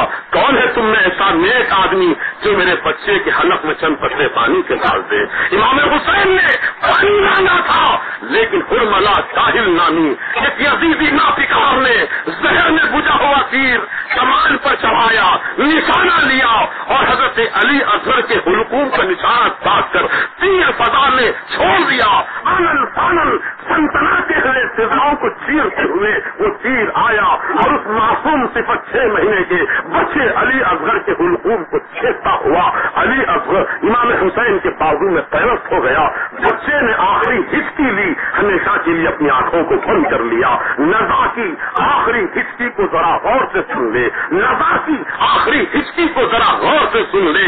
اسی ایک آواز میں زندگی بھر کا خلاصہ ہے, اسی ایک آواز میں زندگی بھر کا خلاصہ ہے. بچے نے آخری ہچکی لی, ہمیشہ کے لیے آنکھیں بند کر لی. امام حسین نے انا للہ و انا الیہ راجعون کہا اور اپنے ہاتھوں پر بچے کی لاش کو اٹھا کر کہا مولا یہ تو ایک علی اصغر ہے جو تیری راہ میں قربان ہو گیا. میرے مالک اس کی چھوٹی قربانی کو قبول فرما لے. اے پروردگار اگر تو مجھے 1000 نیت کر بھی عطا فرما دے تو میں تجھے تیری راہ میں ایک ایک حقیقت قربان کرتا جاؤں گا. حضرت علی اصغر رضی اللہ تعالیٰ عنہ کے حلق میں جو تیر چبھا ہوا تھا اس تیر کو امام حسین نے کھینچ کر نکالا. کیا دل پر گزری ہوگی حسین ساتھ سے جب تیر اٹکتا ہوا باہر نکلا ہوگا بچے کے حلق سے, کیا گزری ہوگی کیفیت امام حسین پر. لیکن امام حسین کی زبان پر نہ ہر شکایت آیا نہ کوئی شکوہ آیا, بلکہ آپ اللہ تعالیٰ کی حمد ثنا بیان کرتے ہوئے انا للہ پڑھتے ہوئے بچے کے حلق سے تیر کو کھینچتے ہیں. خون کا چھوٹا سا فوارہ نکلا. امام حسین نے اپنے چلو میں اس خون کو بھر لیا اور آسمان کی طرف خون کے فواروں کو اڑانا چاہتے تھے. غیر سے آواز آئی اے حسین اس خون معصوم صفت علی اصغر کو آسمان کی طرف نہ اچھالنا. میرے عزت و جلال کی قسم ہے اگر تم نے اس خون کو آسمان کی طرف اچھال دیا تو اے حسین قیامت تک میں پانی کا ایک بوند نہیں برساؤں گا, سب کو پیاسا کر کے مار دوں گا. امام حسین ہاتھ کو روک لیے, آسمان کی طرف خون نہیں اچھالے. اس خون کو سوچتے رہے کیا کروں, زمین پر ڈال دیتا ہوں. زمین پر ڈالنے کا ارادہ کیے, پھینکنا ہی چاہتے تھے. پھر غیب سے آواز آئی حسین اس معصوم صفت علی اصغر کے خون کو زمین پر نہ پھینکنا, اگر تم نے زمین پر ڈال دیا تو اناج کا ایک دانہ پیدا نہیں کروں گا, سب کو بھوکا مار دوں گا. امام حسین نے ہمارے حالوں پر رحم کھایا, ہماری زندگیوں پر رحم کھایا, نہ آسمان پر خون اچھالا نہ زمین پر خون بکھیرا, بلکہ امام حسین نے خون لے کر اپنے چہرے پر مل لیا اور فرمایا کوفے والوں قیامت کے دن میرے مولا کی بارگاہ میں اسی حال سے میں ٹھیک ہوں. محترم دوستو, امام حسین رضی اللہ تعالیٰ عنہ پر ایک امتحان ہو تو میں بیان کروں, 2 امتحان ہو تو بیان کروں, ایک مصیبت ہو تو بیان کروں, 2 مصیبت ہو تو بیان کروں. یہاں تو مصیبتوں کا ایک تسلسل ہے, لامتناہی سلسلہ ہے, اور امام حسین صبر و استقامت تسلیم و رضا کا ایسا عظیم پیکر بنے ہوئے ہیں. ہر مصیبت کو مسکرا کر چھیڑ جاتے ہیں. الحمدللہ علی کل حال کہتے ہوئے, انا للہ و انا الیہ راجعون کہتے ہوئے ہر مصیبت کو خندہ پیشانی سے برداشت کرتے ہوئے گزر جاتے ہیں.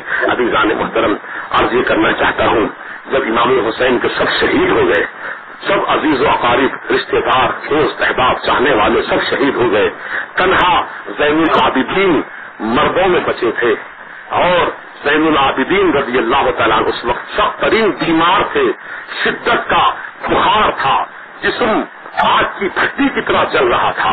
امام حسین جب سب کو آخری سلام کر کے میدان کربلا کی طرف جانے لگے تو زین العابدین رضی اللہ تعالیٰ عنہ اپنے بستر علانت سے اٹھ کر کھڑے ہو گئے اور فرمانے لگے ابا جان میرے رہتے ہوئے آپ کیوں جاتے ہیں میدان جنگ میں بھی, میں زندہ ہوں حضور, مجھ کو اجازت دیجیے پہلے میں اپنی جان قربان کروں. تو کہا نہیں بیٹا زین العابدین تم کو باقی رہنا ہے, اللہ کی مرضی اور مشیت یہ ہے کہ سادات کرام کا سلسلہ تمہیں سے دنیا میں پھیلے گا, سیدوں کی نسل تمہیں سے دنیا میں پھیلے گی, تم کو باقی رہنا ہے, اللہ کی یہی مرضی ہے. امام حسین نے اپنے سینے کے اپنے بیٹے کے سینے کو لگایا اور علم لدنی کے خزانے جو نانا جان کے ورثے میں آپ کو ملے تھے علم لدنی کے خزانے منتقل فرما دیے اور امام حسین علی مقام نے اپنے فرزند دلبن کو وصیحت و نصیحت فرمائی. اس کے بعد آخری سلام کر کے جب پڑھتے ہیں تو بی بی زینب اپنے ہاتھ میں ایک کپڑے کی پتلیاں لے کر کھڑی تھی, ایک کپڑے کی گٹری لے کر کھڑی تھی.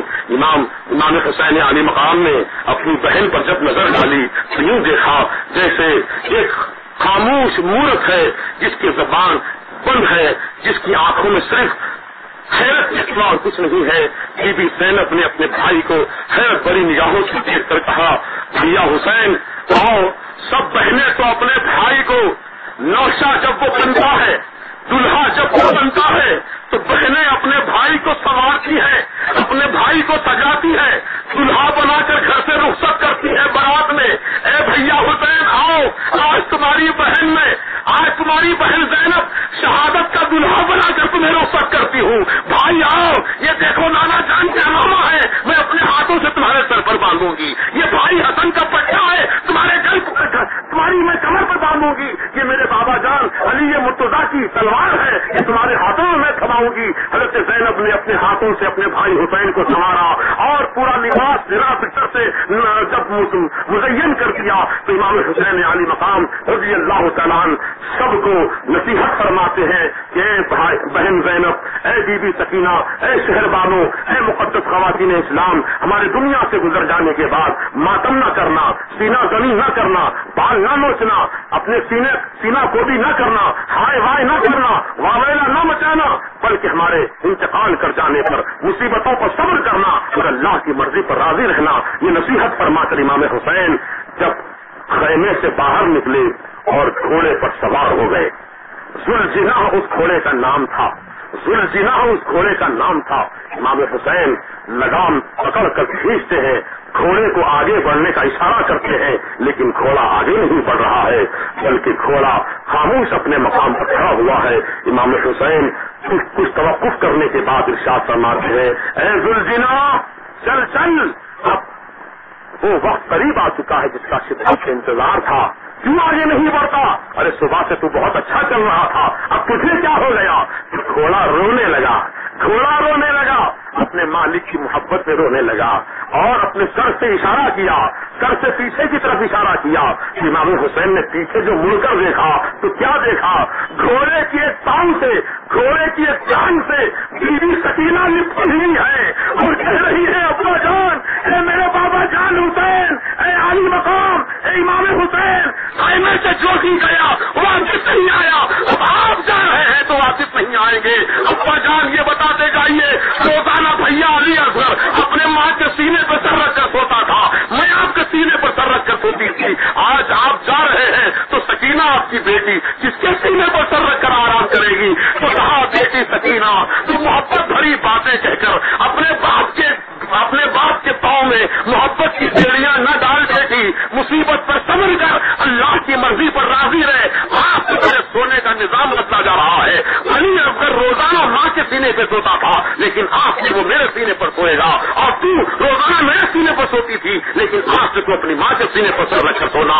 بیٹی آخری سلام تجھ کو, السلام علیکم, یہ کہا اور گھوڑے کو آگے بڑھایا. امام حسین جب میدان کربلا میں پہنچے تو امام حجت کے لیے آپ نے فرمایا, کوفے والوں, خوب مہمان نوازی کی تم نے ہم کو یہاں بلا کر, خوب مہمان نوازی کا حق ادا کیا تم نے بلا کر. یہی تو تمہارے خطوط ہیں, 200 کے قریب خطوط تم نے لکھے, 180 یا 120 کے قریب تم نے خطوط لکھے, اور ان سب خطوں کے اندر تم نے یہی لکھا, اے امام آپ تشریف لائیے, ہم آپ کی راہ میں اپنی آنکھوں کو بچھائے ہوئے کا استعمال کرتے ہیں. اے کوفے والوں, یہی تو تمہارے الفاظ ہیں. آج کیا ہو گیا تمہارے دلوں کو؟ دیکھو اب بھی وقت ہے, تم نے میرے بھائی امام حسن کی آخری نشانی امام قاسم کا تم نے جوانی کی بہاروں کو لوٹ لیا, میں معاف کرنے کے لیے تیار ہوں. میرے بیٹے علی اکبر کی جوانی کو تم نے مجھ سے چھین لیا, میں درگزر کرنے کے لیے تیار ہوں. میرے ہاتھوں میں معصوم صفت 6 مہینے کا بچہ علی اصغر دم توڑ دیا, میں معاف کرنے کے لیے تیار ہوں. میرے آوان و انصاروں کو تم نے شہید کر دیا, میں درگزر کرنے کے لیے تیار ہوں. وہ بھی موقع ہے, مجھے جانے دو, اپنے راستے پر چھوڑ دو. مجھے ہندوستان کی طرف سے ٹھنڈی ہوائیں اور خوشبو محسوس ہو رہی ہے, میں ہند کی طرف چلا جاتا ہوں. ایک روایت میں آیا ہے, میں ہند کی طرف چلا جاتا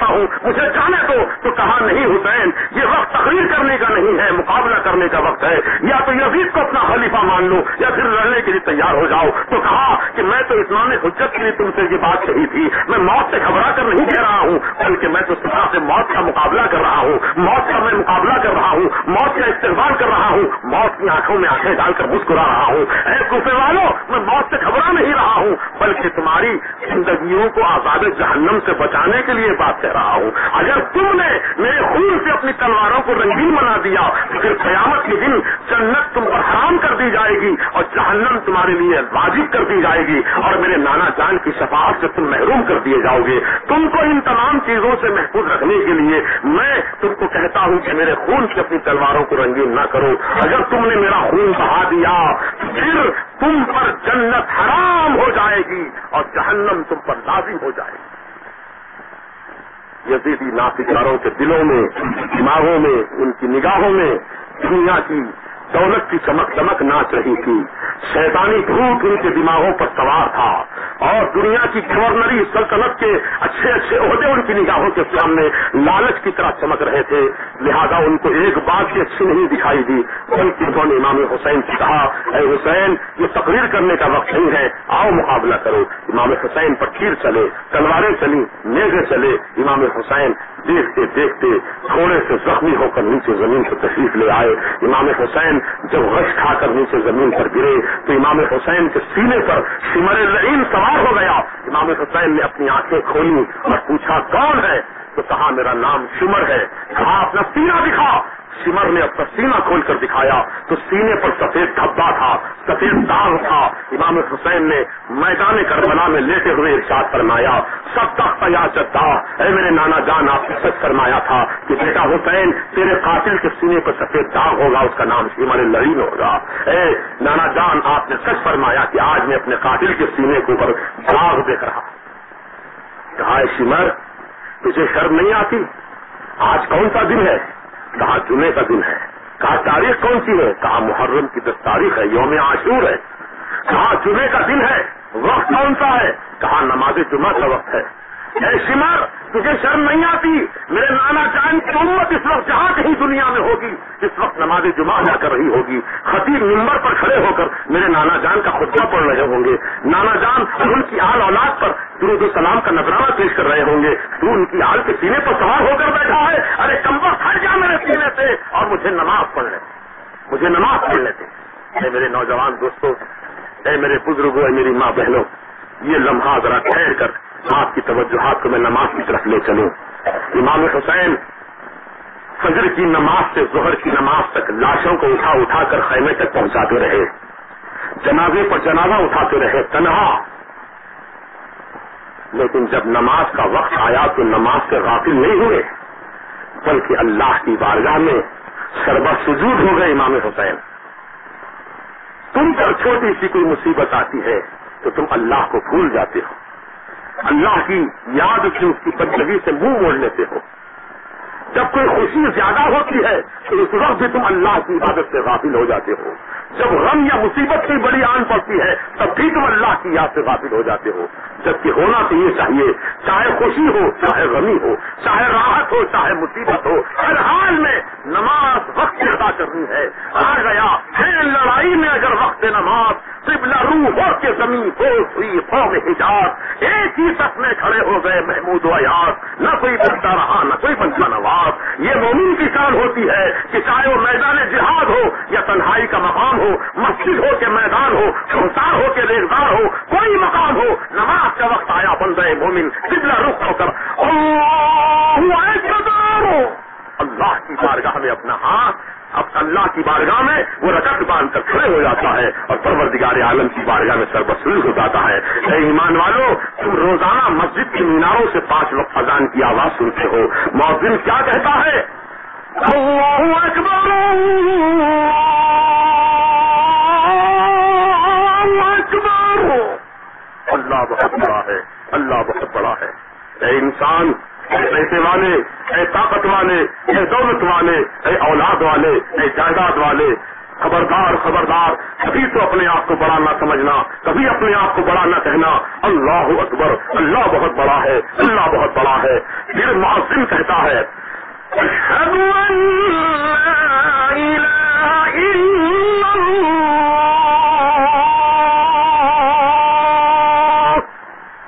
گواہی دیتا ہوں اللہ کے سوا کوئی بندگی کے لائق نہیں، اللہ کے سوا کوئی عبادت کے لائق نہیں۔ اے بندے مومن سن، اللہ ہی کی عبادت کر، اسی کی پرستش کر، اسی کی پوجا کر، اسی کے سامنے اپنا سر جھکا جو تیرا خالق بھی ہے، مالک بھی ہے، رازق بھی ہے، وہ اللہ ہے، وحدہ لا شریک ہے۔ پھر مؤذن کہتا ہے اشہد ان محمد رسول اللہ، میں گواہی دیتا ہوں بے شک حضرت محمد مصطفیٰ صلی اللہ علیہ وسلم اللہ کے خاص بندے ہیں اور اللہ کے خاص رسول ہیں۔ اللہ تبارک و تعالیٰ کی گواہی، رسول پاک کی طرف کی گواہی دے کر مؤذن پھر کیا اہم اعلان سناتا ہے؟ سنو مسلمانوں، مؤذن پھر پکارتا ہے حی علی الصلاۃ،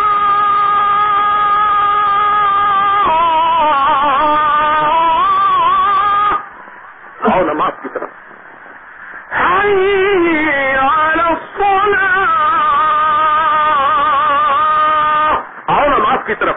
اے مسلمان، اے بندے مومن، تو نماز کو ہلکا مت جان، نماز کو تو حقارت کی نظر سے نہ دے، نماز بہت بڑی عبادت ہے اللہ کی، اور نماز کی وجہ سے کیا ہوتا ہے سن لے۔ پھر مؤذن پکارتا ہے حی علی الفلاح، کامیابی کی طرف۔ نماز کیا ہے؟ کامیابی ہے۔ اگر تو کامیابی چاہتا ہے دنیا اور آخرت کی تو اللہ کی بارگاہ میں سر جھکاتا جا، اللہ تجھ کو سر بلندی عطا فرماتا جائے۔